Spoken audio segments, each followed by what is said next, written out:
Yo guys, we are back. It is 2023 and we've got the Mustang back. So I haven't been posting at all since the wire tuck video. This car has came a long way. We have just now gotten it back from Scooter. He just did a full turbo system for this car that I'm going to be showing you guys. It turned out amazing. So I'm wanting to film a lot of this stuff, but I got a little anxious, forgot to film. Ratchet wrenches, they got on me a little bit about it, but we're here, we're filming now, it's all good. So I'm gonna get you guys filled in on what we've got going on. Like I said, took the car over to my boy Scooter. We full fucking badass turbo system. This is the best stuff I've ever seen. I can't believe what he's done. This system is amazing, amazing to work on, really efficient. I'm ready to see how it turns out once we get the car running. But on from that, we've got the car is fully wired now. So with this switch, the battery shutoff works, all of the interior lights work, all of the power windows, locks, radio, AC, all HVAC controls, everything works, turn signals. Holly is done. So that being said, I got all the wiring done. In September, flew out to see ratchet wrenches. I'll put a link to that video right now. But we pulled their engine, showed them how I do it. I'm gonna do this car slightly different just because it's a T56 car, which has a removable bell housing. So it's so much simpler to work on. So you can actually pull the engine from the top, not to mention my cam member sits lower. So my valve cover on the passenger side, it's not gonna hit the hydro boost and scratch the crap out of it. That's why I don't typically recommend pulling it out the top, because you have to do a bunch of crazy stuff, remove the valve cover, do all sorts of stuff. Or if you don't do that, you know, you scratch a bunch of stuff, which, you know, I kind of care about how this car looks. So I'm gonna show you guys some stuff that we got going on right now. Okay guys, so here's some of the stuff that I'm talking about. So last you saw this car, we were just doing the depinning for the factory PCM harness, or the factory engine harness, sorry, to get the car to still have fan control, the coolant temperature sensor, AC. It still needs to see a crank signal, because I want to keep pretty much everything, because this is a drag week car, so I want to have my creature comforts. I want to see if I can still do it. But like the fog lights are wired up, like see this stuff, this doesn't matter, you know, just cover up some wire loom, it looks great. But I mounted the fuse box in here, got the horns mounted. I did an oil cooler for the front, so this is my oil thermostat. I should have it all running back in through here. I'm gonna clean it up a little bit. That's why we're pulling the engine to begin with. But this all runs up in through here, runs up to the oil cooler right up front, right here. I wanted to make sure I had like as much airflow as possible to the oil cooler, because if we're driving like, you know, 500 miles in a day, you know, usually 300 to 500 miles in one day, pulling a trailer, I want to help keep the engine cool, keeping the oil cool. So that's what we're doing here. We actually got to remake these lines. I made them with the wrong line material. I made them with standard AN hose, which oil doesn't really flow that well through that. We're switching to PTFE, which is a little bit thinner line too, so it'll be a little bit more compact. I was having some issues here. The charge pipe kind of barely kisses this, so you know, we're gonna solve all those issues. Probably haven't even talked about this yet. This is the downpipe for this car. I've had this idea for a while, and I've seen it done on quite a few other cars, but just not turn out quite like this. I mean, look at that. That is insane. It curves right with the body line. It looks absolutely killer. So does the rest of this turbo system. Man, look at there. There's the turbo spark, 45mm gates. This is the bullseye S485 85 106mm turbo. I'm really excited to see how this combo works. I didn't even get to show you guys the intake yet. This is the intake. I just pulled it off. It's all one piece. It's gangster. We've got a Terminator Cobra throttle body, and Scooter actually took this flange. This opening here is like a 3-inch opening, and we opened it up to a 5 to fit this 163 millimeter throttle body that we got from our friends at BMP. And now I think this manifold will perform quite a bit better with this setup. It's all one piece. We've got intake air temperature sensor right here. There's our Low Dollar Motorsports. Shout out to them. They're awesome people. They're local to us. Got their map sensor located in there. The build's coming along pretty well. I've got to get these on too. These are the oil pan savers, or I like to call them oil pan skis, because, you know, it looks like you're about to go sledding. So along with that, you know, battery shut off. We did battery relocation. Everything inside the interior works. That was a lot of info, actually. You know, I just kind of overloaded you guys just a little bit there. I kind of had to get you up to speed on what was going on, but I'm gonna hop into the time lapse and I'm gonna pull this engine out and we're gonna take a look at everything. I gotta get the engine diaper on and do a couple things to the oil pan and just double check a couple things before this thing goes in here for good. And yeah, so let's get into the time lapse.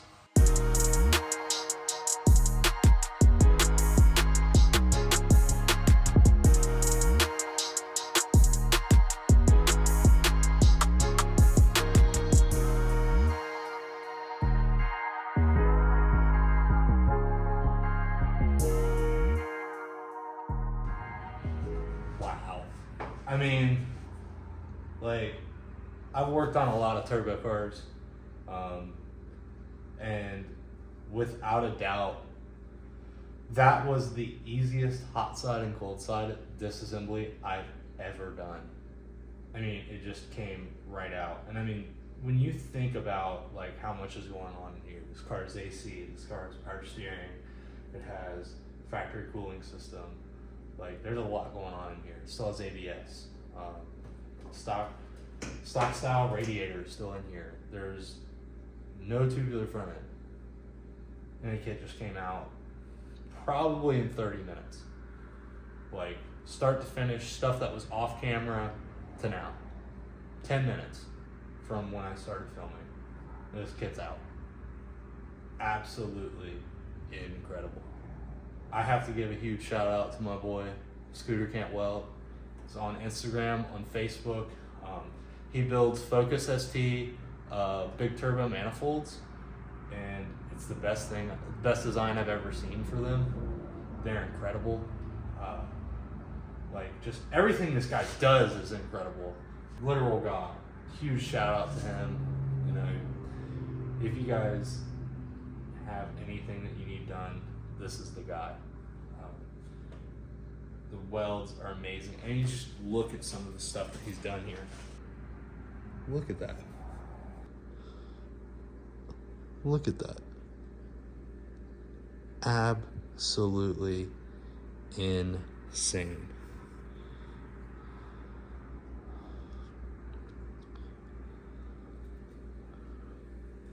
Just perfect. Wastegate dump. That's one side. It's like one of my favorite pieces.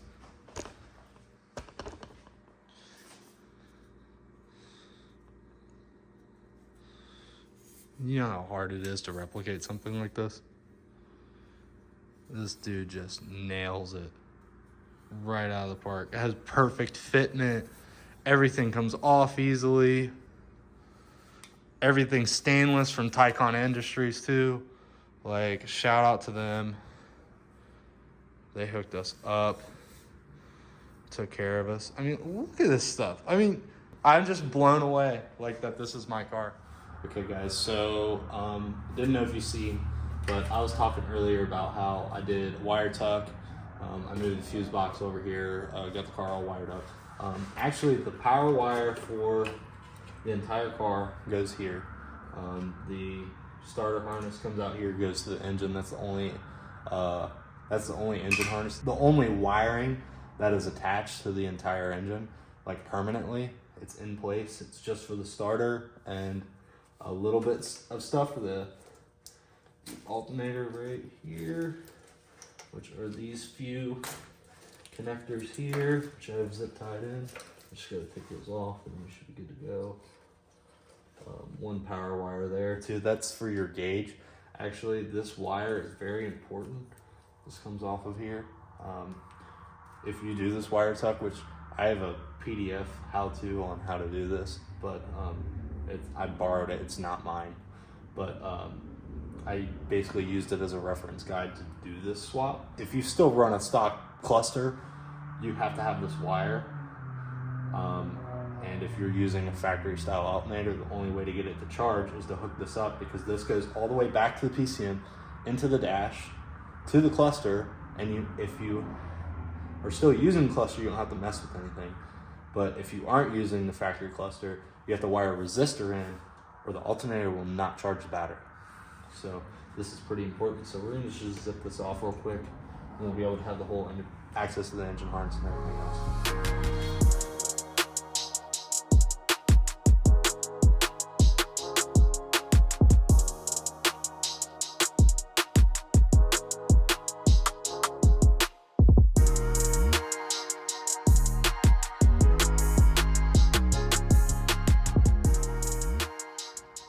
Okay, so now the what's left of the factory PCM harness that I depinned is out. Starter harness is out. The main mount and the alternator are off. I usually use these 2 points right here and 2 points in the back of the cylinder head to lift the engine out of the car.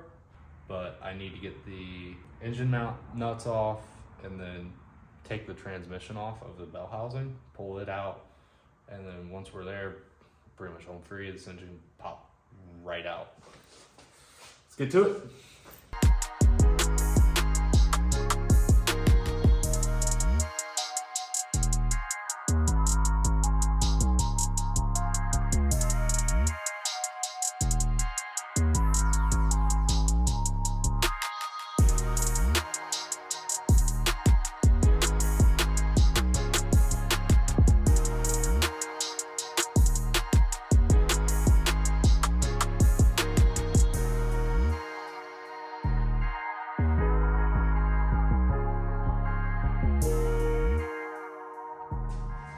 Okay, so we got the trans out. It's actually a little bit easier than I would have thought, but it popped right out. That's probably the beauty of not having a clutch in there or a flywheel. But I just had it in there so that when Scooter was doing the fab work, that the engine would actually be at the proper angle that it needs to be when the car is driving and running. So I just threw that in there for mock-up.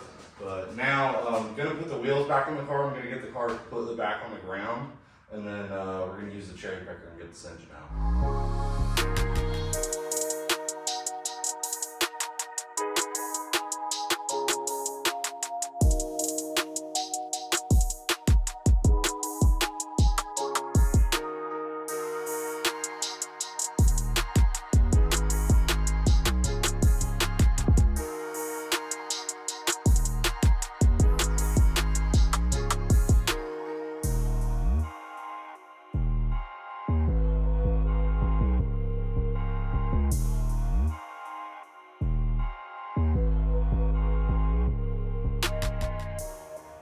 Okay, so this engine's basically ready to come out. All you gotta do is take the 2 nuts for the motor mounts off, and we're done. I wanted to point out, so like the paint on this car is completely destroyed.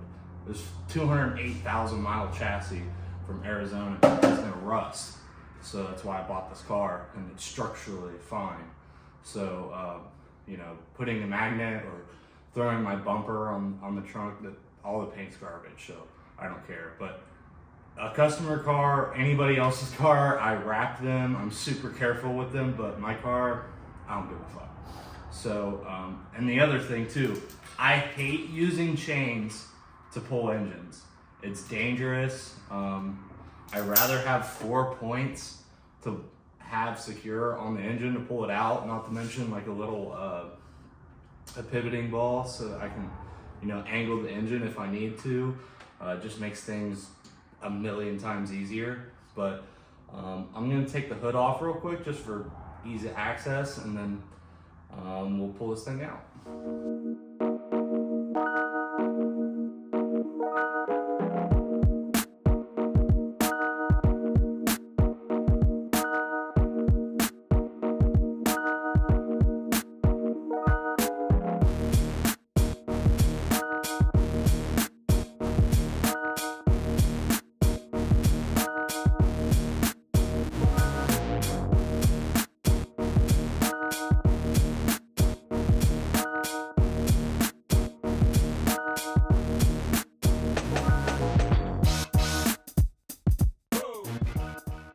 Okay guys, so the engine is out. This audio is going to be awful. I live right off the highway. We had to take the engine out because when Scooter was doing the turbo kit, we realized that the flange and the headers from the on-3 kit, it's not going to seal that well, so we had to weld new ones on.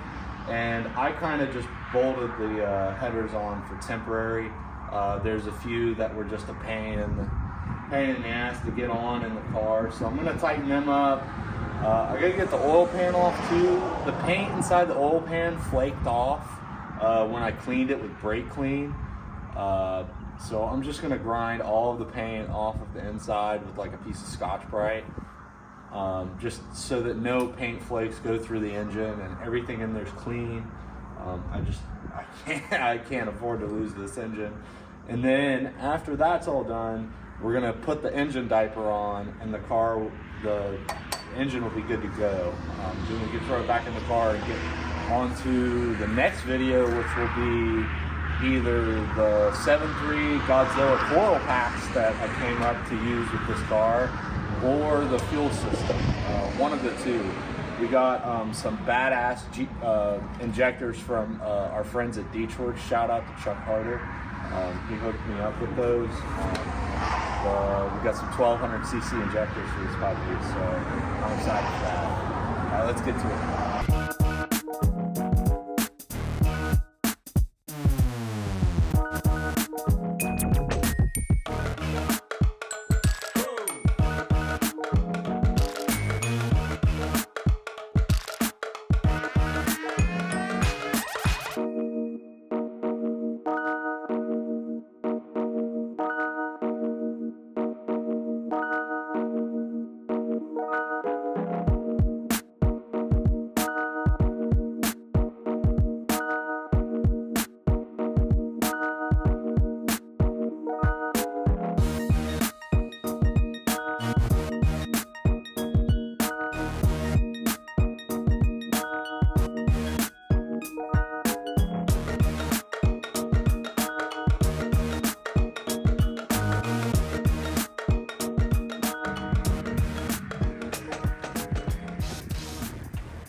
Okay, so now we got the oil pan off, and I was just checking in the time lapse. I was checking to see that the rods have in-play movement. I did some stuff to try and lubricate the cylinder walls, and I was hoping I didn't mess with anything and fuck anything up.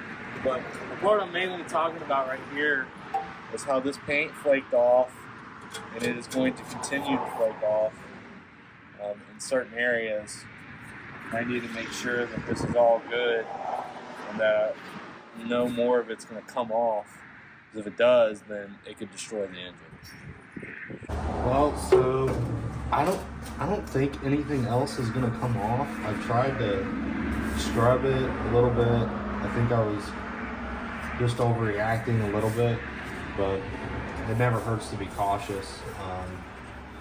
But I don't think anything else is going to come off. I believe everything that's just flaking off right now is RTV over here. But it looks like I ground everything that would have came off, which this is where he ground mainly. It's just right here. And then he painted this whole area. So I wanted to make sure that I got all of that shit out. So I think it should be good to go. So I'm going to get to putting this all back together, and then we're going to fit up the engine diaper, and we're going to talk a little bit about safety too. That is the main reason why I'm running an engine diaper to begin with. Oh, and for those of you wondering, If you have a ON3 turbo system, what they literally tell you to do is to put the drain right in the front of this pan. They'll say that in the instructions when you get it, on the PDF, it tells you to put the drain in the same as the Vortex supercharger kit, which is right here, right below the balancer. Why that is because if you put it down in here by the side, there's a chance that it won't, it'll hit right into the crankcase or hit your dipstick or something else. This is the best possible place to put it because when it's flowing back in, it's draining straight back down into the sump instead of going at it sideways. This is the best way to have it flowing. That's what I think, but who knows? Not to mention too, if you have a GT500 windage tray like I do, you can see there's actually a baffle right there for it, and it will stop it from hitting the crankshaft right there, and then you won't have any windage issues. But then it heads directly towards the sump, which is exactly what you want it to do.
Okay guys, so sorry, it is now the third day since I initially started filming. I got about halfway through, I was working with my buddy Ray. We got the transmission in, and then we wrapped up everything else together.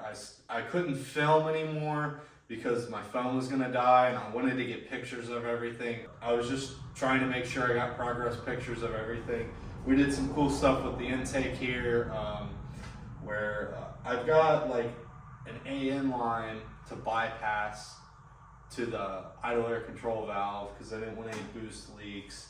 I've added the sensors in. I'm trying to see how everything is all plugged up and routed pretty much, but I had to throw the car and get it all together so I can have all my tools and take them back to work for today and the rest of the week. But I've got some cool stuff planned for the next video. We're gonna crank the car over, make sure everything, load up the tune file into the Holly, make sure all the sensors are reading right, and then we're gonna do the fuel system or the coil packs. I've got some interesting ideas for how I was gonna run coils on this car. I've never seen anybody do it.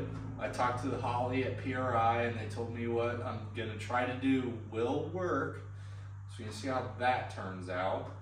And we're gonna go from there. But I'm hoping to hear this car idle within the next video or two. So stay tuned. This thing is gonna sound rowdy.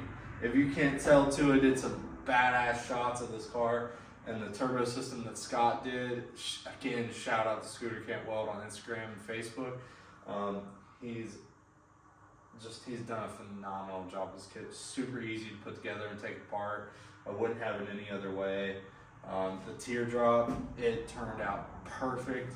I wanted to put a teardrop here to match the body line, and it's just, I can't get over it. It's any angle from this car, it looks perfect. So yeah, so stay tuned. If you guys like the video, if you like the content, if you're interested in this build, please leave a comment, like, subscribe. I'd love to hear from you guys because that inspires me to keep making these videos. Thanks again for watching. Stay tuned.